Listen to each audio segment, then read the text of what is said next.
Good morning. It is 55 at 8:11. We are on Coffee Talk on WPKY.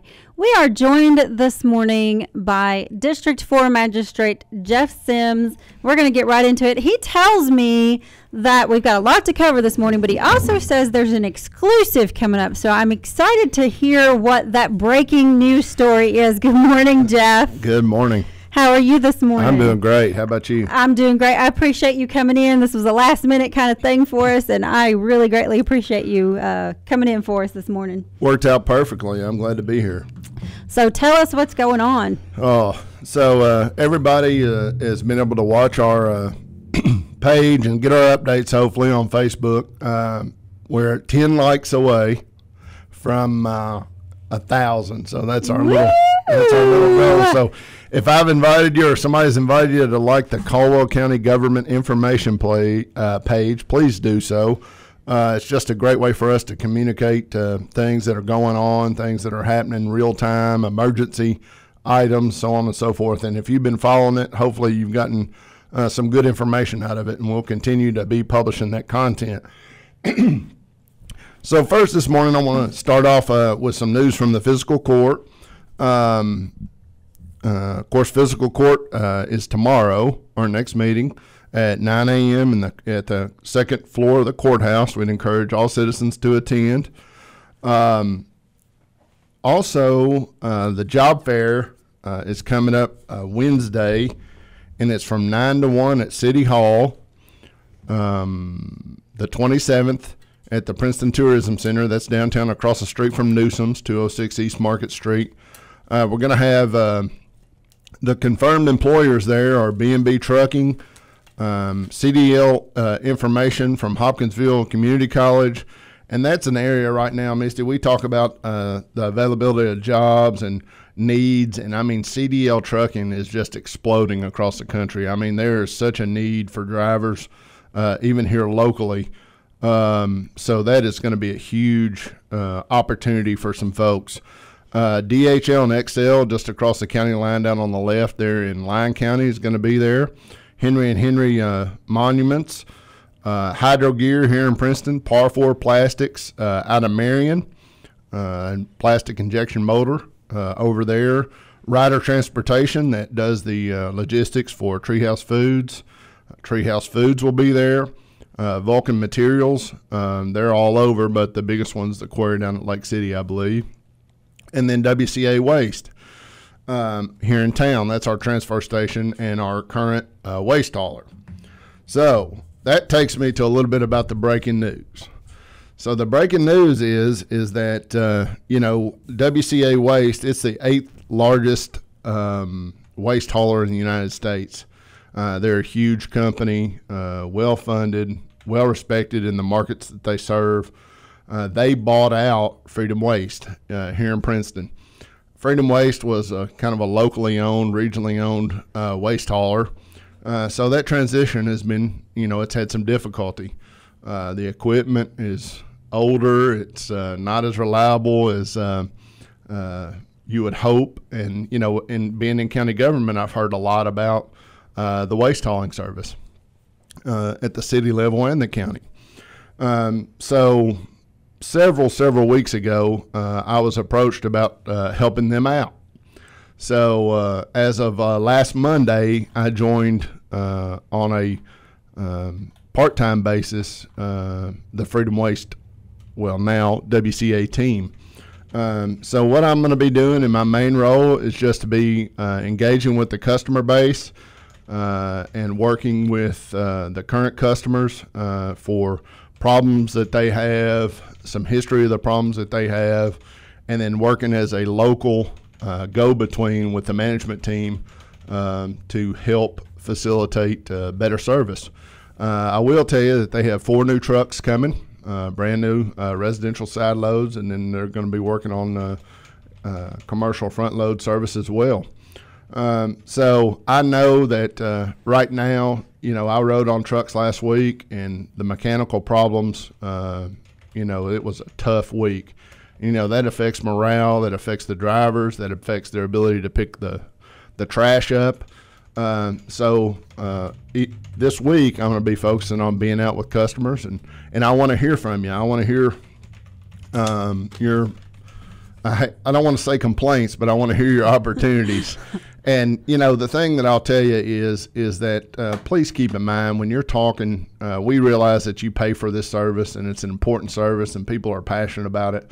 I don't like raccoons or dogs or things, the wind blowing my trash over and getting drug all over the place myself. So I can imagine that frustration locally. But I will say that WCA is, they are committed to having a local contact person. I mean, they seen that need. They seen the opportunity to have somebody locally for people to contact that would be engaged in trying to help them fix the problems. So I'm going to do something that some of you will think, wow, that's pretty crazy. But I'm going to give you a phone number. Then that's going to be my cell phone number.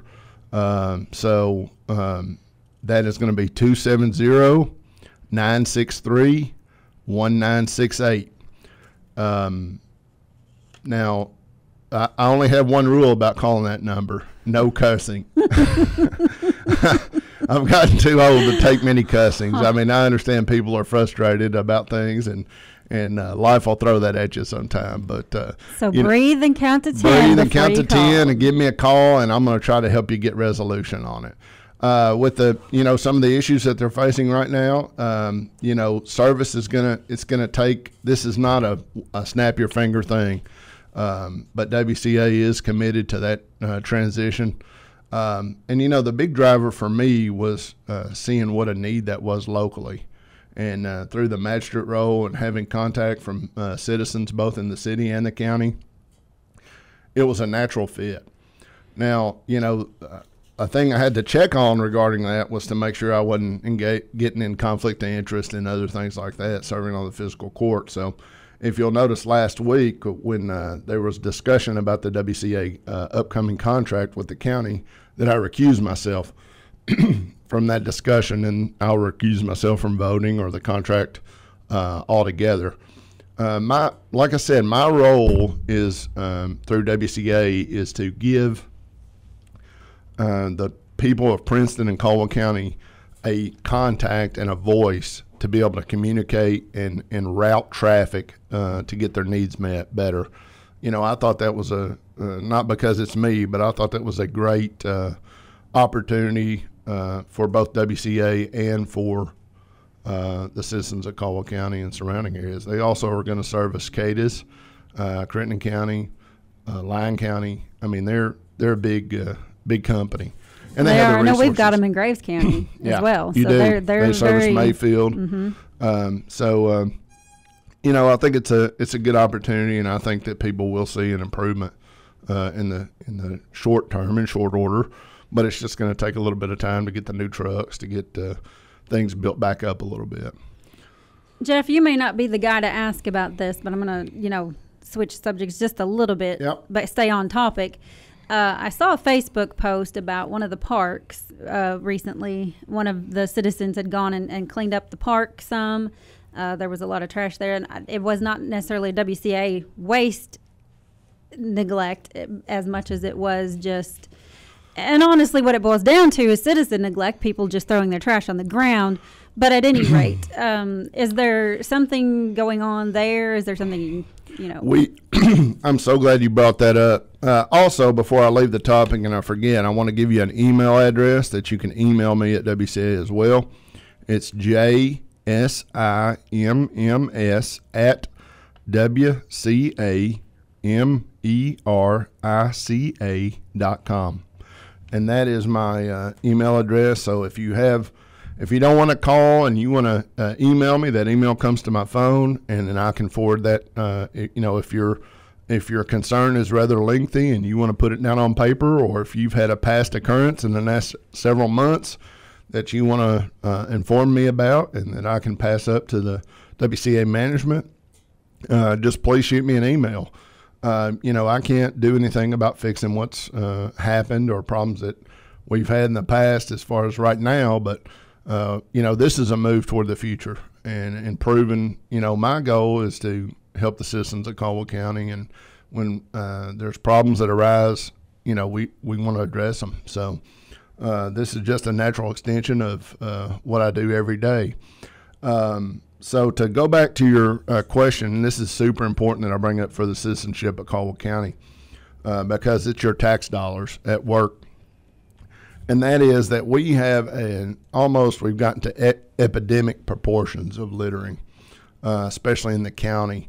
Out on, in my district on Sims Road, it is just, it's like a storm happened out there, a trash storm. And I think based on some of the litter that I've looked at and actually picked up, it's a lot of the traffic that might be coming like from Gracie back to Princeton or around in there, people out driving around, maybe young people, maybe not. But we are going to increase our enforcement efforts about littering. We encourage you to report people that are littering because we're paying, especially right now, and we have it through a grant, but that's soon going to end, to have litter abatement, litter pickup. And so that's going to be a big opportunity. That's a cost to us, a pretty significant cost to have that litter picked up. So I just encourage people to really be mindful out in my district as well as others about illegal dumping. I've been involved in that, as people have seen. Litter, when we have industry and we're trying to attract industry and we drive these people around, or Amanda Davenport drives them around, that's what they're looking at. They're looking at because that's a reflection on the community. That's a reflection on the workforce. That's a reflection on the citizenship. So it's something that we just consciously, we have to make an effort at. But that's a significant cost, and that's, whether it's a grant or not, that's taxpayer dollars. So it's a huge opportunity for us, and it's something easy, just to not do, just to not litter. But hopefully through trash pickup, if you got stuff that's blown around, just take the time to just pick it up and help us out. Right. And this particular, like I said, it was a park. And I mean, if you're going to go to the park, like you said, it's not that hard to either put it in the trash can, or at this particular case, the trash cans I think were full, but take it back to your car, pack it in, pack it out. That's when I go ride at Wranglers, there's signs, pack it in, pack it out. Don't throw it on the ground. It's a huge reflection of our community. So we just ask that everybody be mindful of helping us to keep it clean. I want to commend the city of Princeton, Dickie Thomas, Watson's. There were a lot of people involved, David Sullinger, the fire department, electric plant board, in remediating the house on West Washington Street. That house had been derelict for 10 years at least. And that was, I thought, a huge sign of a step forward. I mean, that was a huge opportunity for the city. And I think it, reinstilled hope that things are moving and things are trying to go in the right direction. So super glad to see that done. And I want to congratulate that team on handling that, because it wasn't an easy road. Right. I'm glad you brought that up, because that was something that how are they finished with all of it yet? I know the last I heard they had a little more cleanup to do. Yeah, they've got a little bit more cleanup, and I think they're going to sew it down or rock it. I don't know what the future plan is for that, but it looks good. I drove by it yesterday, and it's great. In the last few minutes, I know I've kind of been blistering through a lot of stuff here, but in the last few minutes, I want to touch base on roads. Something else that people are ultra passionate about. Well, I was going to ask about that. Has the recent weather had an impact on the roads? I was going to ask you about that. It has. In my district, we've had 2 sections, and I want people to be mindful of this.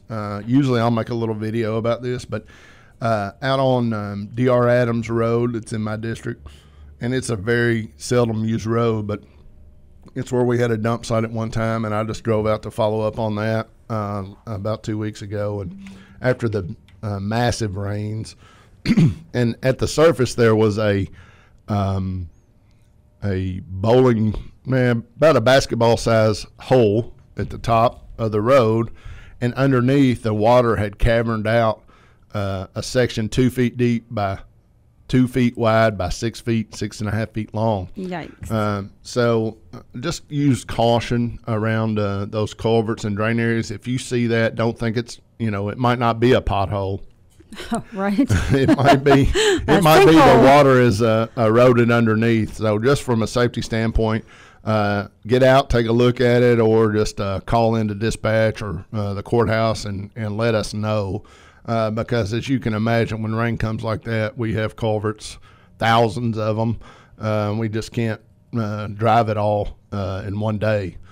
So if you're traveling a road, you see that, and they'll start off small. They'll start off the size of, they might be a softball size of a pool ball, size of a basketball, and then underneath has been eroded out from under it. It's kind of so it's kind of something you don't want to drop off in, but if it did, it might do some damage, but it wouldn't hopefully be anything life-threatening unless you hit it at speed. But it's something from a safety perspective that we encourage all citizens to report as soon as they see anything like that. As far as patching, as far as Maple Avenue, that's one everybody likes to talk about, even though it's in the city. That is in my district, magisterial district. Tons and tons of water and sewer work on that side of town, which is great for the residents, much needed. The big thing is to be able to get that repaved. So we're moving closer all the time to the weather facilitating the asphalt plants opening back up. So as that work is completed, Maple Avenue and some of the other streets over in that area will be repaved. So that is good news.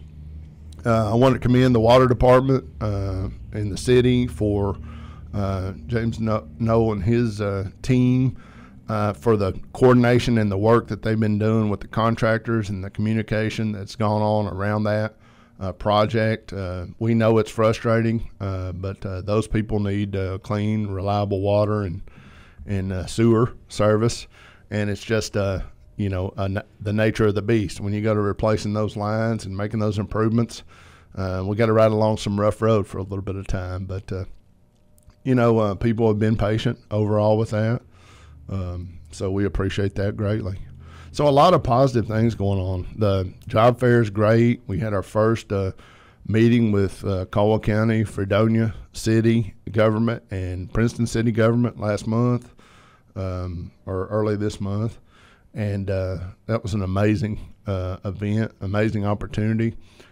Just a lot of things going on. I would encourage anybody out there looking for work to please come to the job fair. These people are serious about hiring.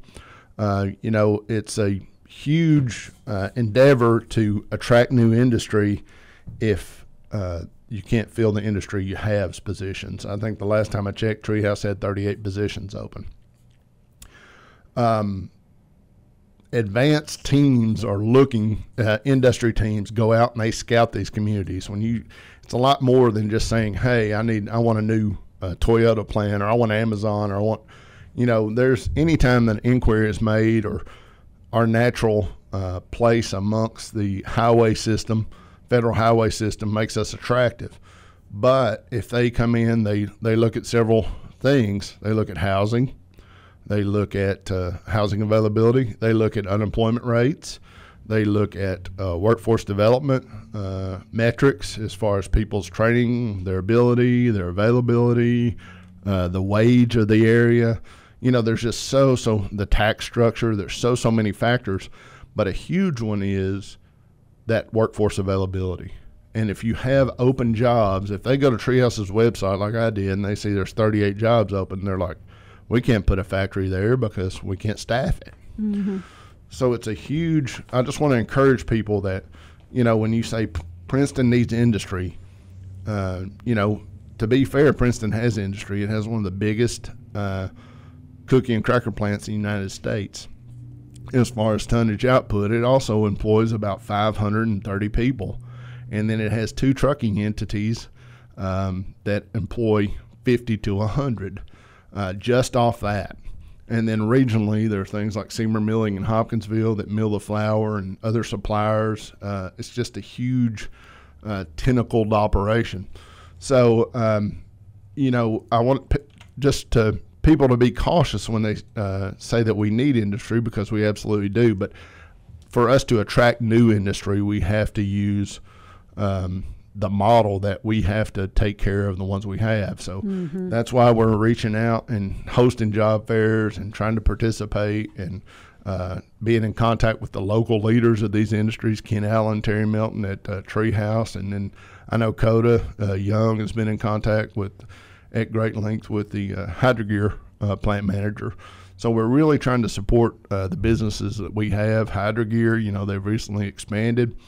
They have patents on most of the transmissions that are used in lawnmowers in the world, especially in North America, I know, but probably worldwide. I know they hold those patents, and it's just a great, stable industry. So the biggest thing that I'll leave people with is, again, we want to attract new industry. We would welcome new industry. There's a team and people that have their eye on that, but we definitely need to facilitate supporting the ones that we have. Jeff, I have one quick question for you. I'm going to back up a little bit because I didn't get in there quick enough. Let's talk about roads. Let's talk about, you know, and I guess this is just a question for curiosity more than anything. It's probably going to sound like a loaded gun question, but it really isn't, I promise. You know, and this comes from personal experience. I'm zooming down the road that I ride every day to get to work. All of a sudden, and of course this is in Graves County, but all of a sudden, boom, I hit this place in the road that's been washed out or whatever. I don't know what the heck happened there, but boom, I hit it. Fortunately, did not damage my car, but my question to you is, had it have damaged my car, am I responsible? Is the county responsible? Who pays for my car? I think most of that depends on what road it undertakes. I know the state has a fund for that, and I don't know that answer for the county level and the city, but I can find that out and get back to you about that. Okay. I've just never had that. I've never had to confront that issue. Nobody's ever called you and said, my car just got tore up. No. What are you going to do about it? They call and say, I've got potholes, but, you know, people know that they're there, and they know that they happen this time of year. I did a little Facebook video on how they form and why they're there and how we fix them and that kind of, or how Wendell Lane and his team fixes them, and they do an awesome job, by the way.